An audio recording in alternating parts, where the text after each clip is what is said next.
The 1980s weren't just a time of bold fashion and booming pop culture. They were also a battleground for LGBTQ+ rights. In a world where being openly lesbian risked careers and safety, these 10 women stood tall, unapologetic, and unstoppable. Rita Mae Brown's novel Ruby Fruit Jungle, published in the 1970s, became a groundbreaking work for lesbian literature.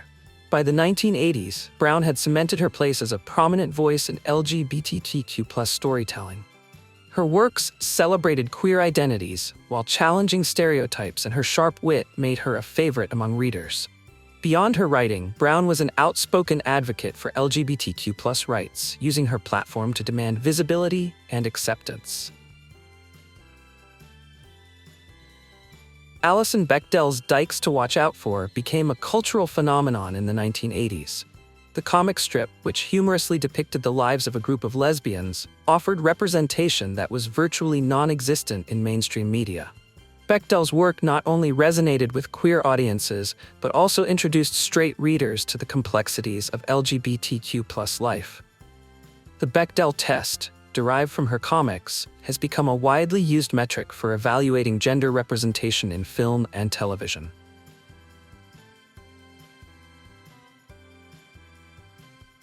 Margarethe Cammermeyer, a decorated U.S. Army officer, made headlines when she came out as a lesbian in the late 1980s. At the time, LGBTQ+ individuals were banned from serving openly in the military, and Cammermeyer's admission led to her discharge. Her story sparked a national debate about LGBTQ+ rights in the armed forces and inspired the 1995 film Serving in Silence. Cammermeyer's bravery in standing up against discrimination paved the way for future policy changes, including the eventual repeal of Don't Ask, Don't Tell.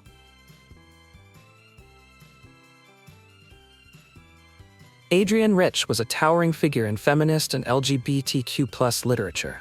Her poetry and essays explored themes of identity, love, and resistance. Works like Compulsory Heterosexuality and Lesbian Existence challenged societal norms and provided a framework for understanding lesbian feminism. In the 1980s, Rich's work became a rallying cry for queer women seeking representation and validation. Her poetry often intertwined personal experiences with broader political commentary, making her a key figure in the fight for equality.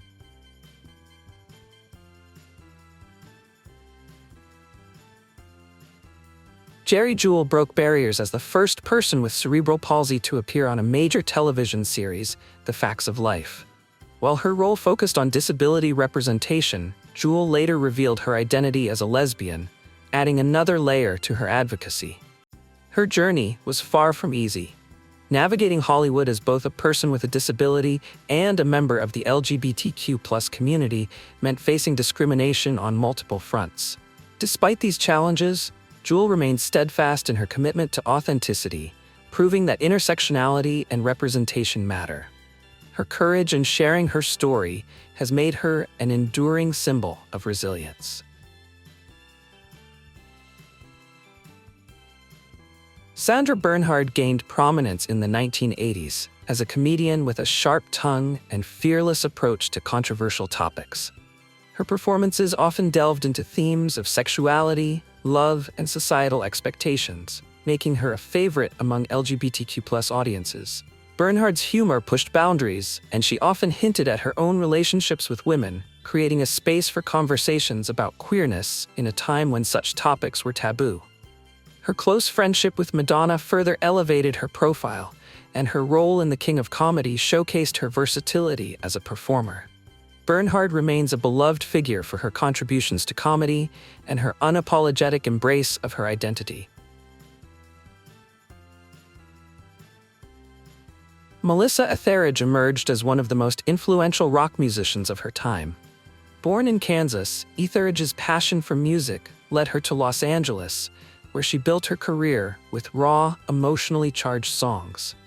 Her breakout album in 1988 included the hit Bring Me Some Water, which showcased her powerful vocals and heartfelt lyrics.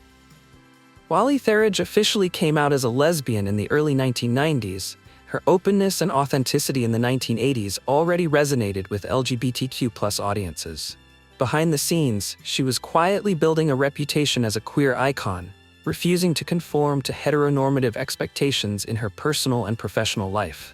Her music provided solace and validation to those struggling with their identities, and her eventual public coming out marked a pivotal moment in LGBTQ+ representation in the music industry. Martina Navratilova's career was defined not only by her dominance on the tennis court, but also by her courage off it. Born in Czechoslovakia, Navratilova defected to the United States to escape political oppression and pursue her athletic dreams. By the early 1980s, she was at the peak of her career, winning countless Grand Slam titles and setting records that remain unmatched. In 1981, she made the groundbreaking decision to come out as bisexual, later identifying fully as lesbian, in an era when LGBTQ+ athletes faced immense stigma.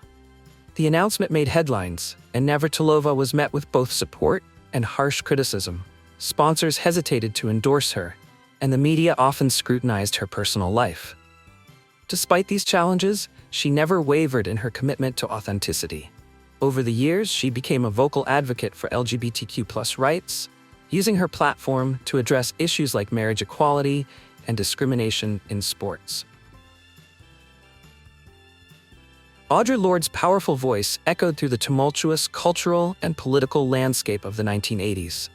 A self-described Black, lesbian, mother, warrior, poet, Lorde's work transcended traditional boundaries, addressing topics like systemic racism, sexism, homophobia, and classism.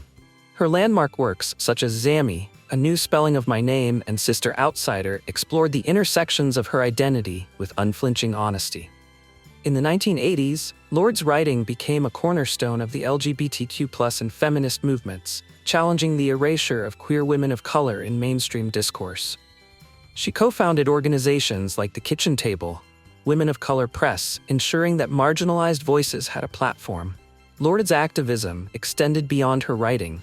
She gave speeches, led workshops, and inspired countless individuals to embrace their identities unapologetically.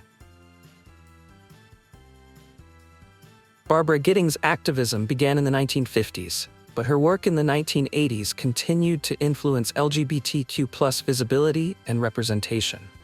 As one of the key figures in the fight to remove homosexuality from the American Psychiatric Association's list of mental disorders, Gittings understood the power of visibility and education. During the 1980s, she focused on advocating for LGBTQ+ representation in libraries and literature. She worked tirelessly to ensure that books about queer experiences were accessible to the public, understanding that representation could change lives. Gittings also appeared in public debates, unapologetically advocating for LGBTQ+ rights. Her pioneering efforts helped build the foundation for modern activism, and she remains a beloved figure in LGBTQ+ history.